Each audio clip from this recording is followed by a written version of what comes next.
So you have a simmer or a rolling boil? Yeah. A little bit of grain husk in there. I'm just skimming them off right now. Some of the grain husk that had floated to the top? Yeah.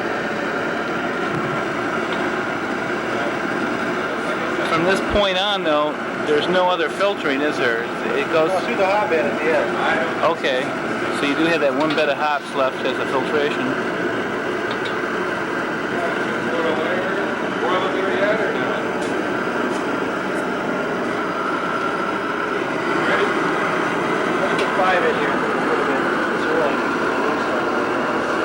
Mike and Dave, the entrepreneurs of Pico Brewing. I don't know how long it's been boiling. I haven't been saying it once. Is that right?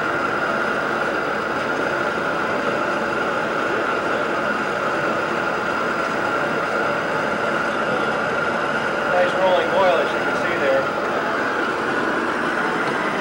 This one's the vicious side.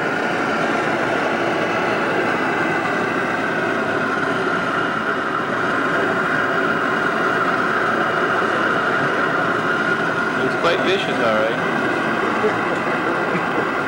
The 200,000 BTUs is a Doesn't take long. Crank it up, it comes right up. We go easy with it. So where do we go from? Once we, how long do we boil it for?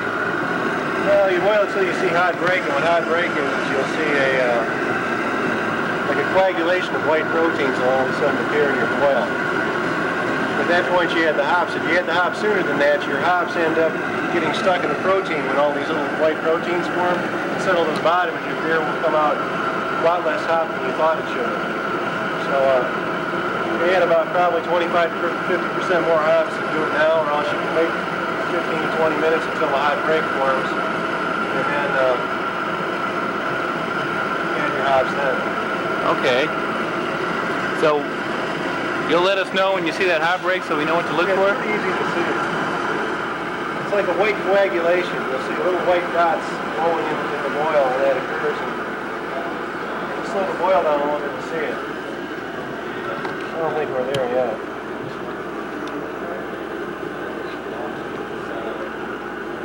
We're not there yet. And what's a cold break? You'll see little, well, this is hot break. Well, there is a cold break, is there?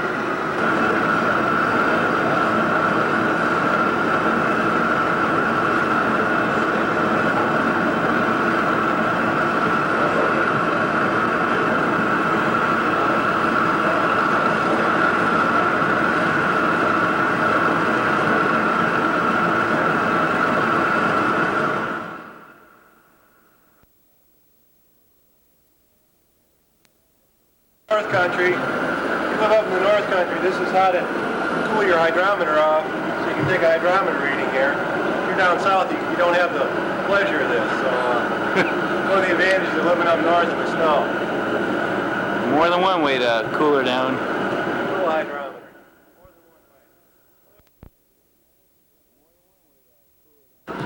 Oh, all right. So all those pieces of hot. Okay. Yeah. Little, it almost looks like white chunks in there. That's what it is. It's, very similar to cottage cheese. Try to take a picture of it and see what it comes out like. I'm rolling. Okay. Right now here we have hot break, and I turn the boil down. This usually occurs 15 or 20 minutes into the boil, and you can see the little white specks of protein that coagulate in the warps. If you can't see them, it looks like cottage cheese floating. Looks like kind of little pieces of miniature cottage cheese. So you add the hops after this. If you add it before that, what happens? The hops coagulate. The hot break coagulates around the hops. And the hops settle out to the bottom, and you lose your bitterness from your hops. And when I first started to brew all grain, some of the batches came out real hoppy and some didn't. And we get back to every time we didn't see hot break before we added the hops, it came out a lot less bitter than we thought. So, from your past experience, then you determine.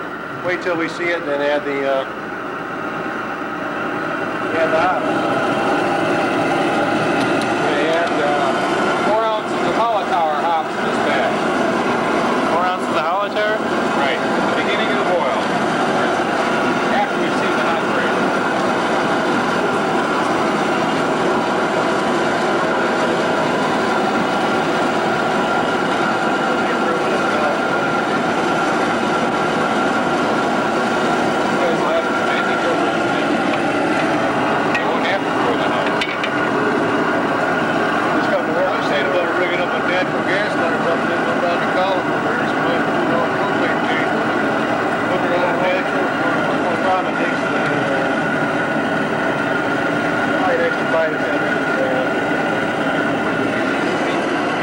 Michael, how long will this boil be with the holotropic 4 ounces you just added? 4 ounces that we added will happen after it's been boiling for 15-20 minutes.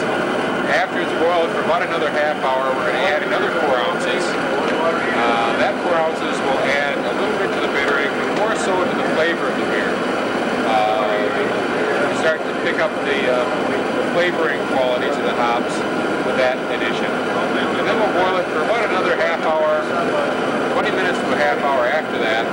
At the end of the boil, we'll add another 4 ounces of hops. And those hops will be some flavoring hops, but mostly and some aroma hops. So we'll get both flavoring and aroma with the last addition. And those will basically be added right at the end of the boil. The last hop addition that we make actually occurs when we put the beer into a fermenter.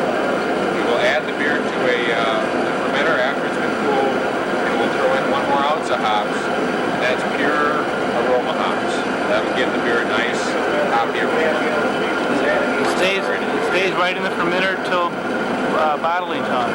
Right, the hops stay in the primary.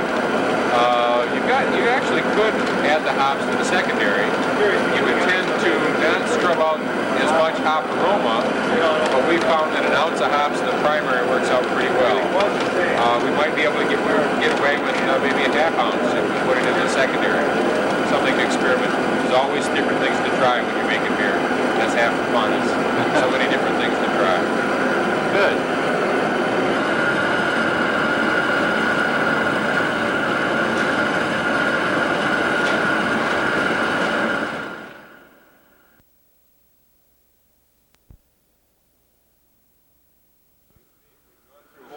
Didn't smoke a single thermometer. Yeah, we did. We didn't smoke one? Yeah, there, right there. That's the way a head should be on a beer. That's a good head. Yep. Okay. We're at the point now in the process where we have boiled the wort for about an hour, hour and a half, and we're to the point where we're going to start cooling the wort. Before the boil, we added the wort chiller. This is a coil of copper that sits down into the wort. It goes in at the beginning of the boil so that the copper gets sanitized. You don't have to worry about chlorine cleaning the chiller, those kind of things, because the whole chiller gets sanitized. Everything that touches the beer gets sanitized during the boil. When you boil this stuff for an hour and a half, it's got to be clean. Put the wort chiller in at the beginning of the boil. At the end of the boil, you hook hoses up to it. We've got one hose here that's coming from our supply across the room. It's a regular garden hose. It's hooked up to a faucet. It's got pretty cold water in it. I can feel it right now. It feels like it's about 50 degrees. And the output hose right here has got pretty warm water. We just turned it on. The temperature of this water coming out of here is probably between 80 and 90 degrees. It's pretty hot. The way we have this set up is that we have a couple thermometers in our boiling kettle. The bottom thermometer is handy for measuring the temperature of the actual wort itself as it's being cooled.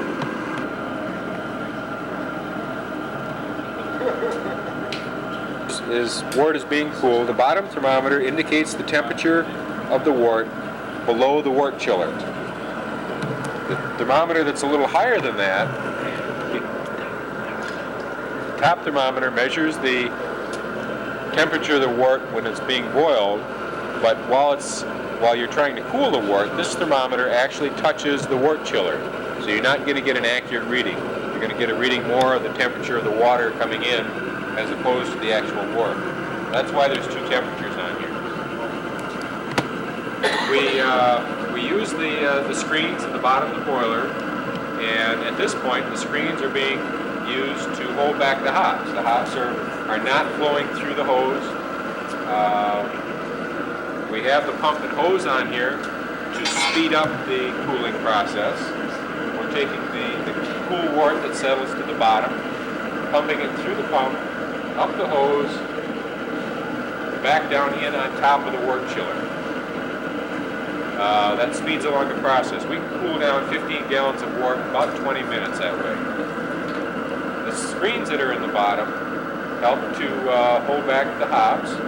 And an additional benefit that we found is that the screens seem to attract the cold grape. Professional brewers use a whirlpool to separate the cold grape from the wort on its way to the fermenter. We found that we don't really need to do that because these screens are in there and it does a terrific job of attracting this stuff. I'm not exactly sure what the scientific principles are, but we sure enjoy it.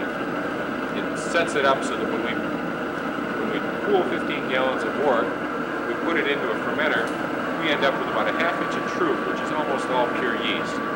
So it's a very nice, clean fermentation. We're real pleased with that aspect of this brew.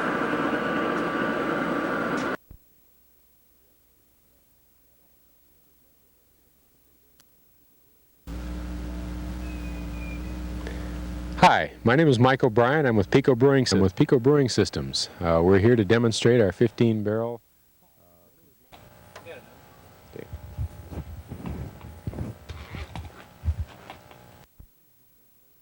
Now is our hot water kettle. This is the kettle that we use to heat hot water that's used in the mash and for sparging and that kind of thing. The middle kettle here is our mash lauter kettle. This is the kettle where we add the grain and we do the mashing. Each kettle has a burner underneath, so you have complete control over the temperature inside each of the kettles. The last kettle here to my far left is a hot water kettle. And the hot water kettle, or I'm sorry, the boiling kettle. The boiling kettle is used to boil the wort once you've mashed and converted the grain to wort. I really don't like this so far.